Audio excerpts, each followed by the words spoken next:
This is Here it's obviously going to come. Here we go. a very different Takes it off. and incorrect message. And you see him here. He takes it off, and he's getting ready for his pictures. The flags flank him. Right, Caitlin? This is what he did. This is the moment. This is what he produced it for. He wants the image to be, I'm strong. This virus is nothing. His tweet today, feeling better than I did 20 years ago. Don't be afraid of COVID. Don't let it dominate your life. There he is. This is the image he wants. Yeah, and let us remind viewers now that the president is on steroids and a drug that fewer than 10 people outside of clinical trials have gotten inside the United States to deal with coronavirus. He had a level of treatment and a level of care that most Americans would not get. That's understandable. He is the president of the United States. Obviously, everyone expects that.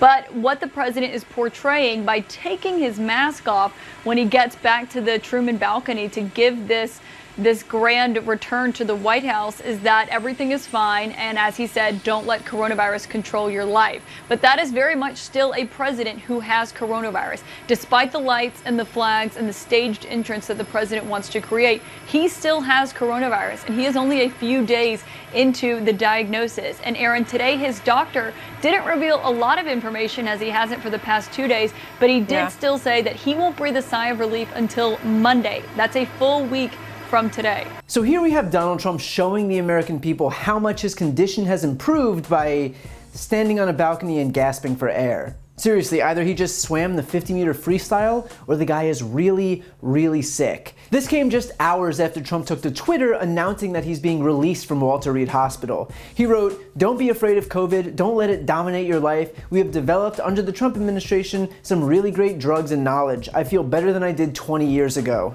First of all, I really like the "don't be afraid of COVID" message. I think it really resonates. In fact, I think it would be best if he reiterated it, and he can start by doing so to the 210,000 Americans we've lost over the last 8 months, while he himself was downplaying the virus. I'm sure they'll be reassured, to say the least. And second of all, if Trump actually feels better than he did 20 years ago, it might have something to do with the fact that he's flying high on dexamethasone. It's the steroid he's been given, and it's gonna make him feel good, but it doesn't mean he's healthy, because he's not. He's only a few days into this illness, he's still contagious, and yet again I should remind you that Trump trying to will being cured into existence doesn't actually mean that he's cured. And so what does he do the moment he returns to the White House, still sick with a deadly virus that has killed hundreds of thousands of people due to that man's own mismanagement? He takes his mask off. He removes the only thing protecting other people. That's the thing, the mask isn't to protect him, he's already got it. It's there to protect his own staff, his own cabinet members, his own administration officials, his own family. He is still contagious with coronavirus.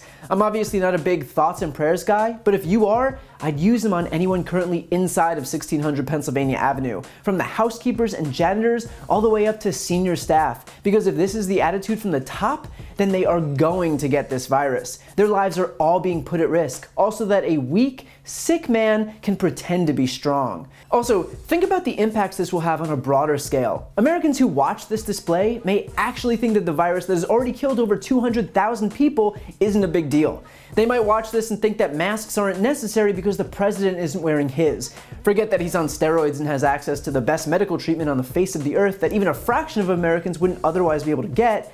Trump's only goal is to try and trick people into thinking that he's some big brave leader, even though doing so will inevitably lead to the loss of even more lives. It is a level of selfishness by the president unmatched in American history. What we've learned over and over and over again is that for Trump, it's not about you, it's about him. It's about what he personally can do to convey whatever his distorted idea of strength is. If that means downplaying this virus from the start when he should have been coordinating a nationwide testing and contact tracing system and producing PPE and mandating mask use across the country and endorsing stay-at-home orders, then that's what he'll do. If that means forcing his own Secret Service agents into a car with him so he could wave to his fans in the middle of his coronavirus treatment, then that's what he'll do.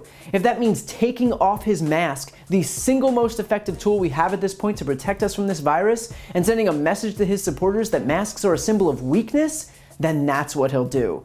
What we have to realize is that it doesn't even matter how many times we repeat the fact that 210,000 Americans have died, because there is no number that could make Trump change his strategy, because his strategy doesn't revolve around the safety of the American people, it revolves around him and him alone.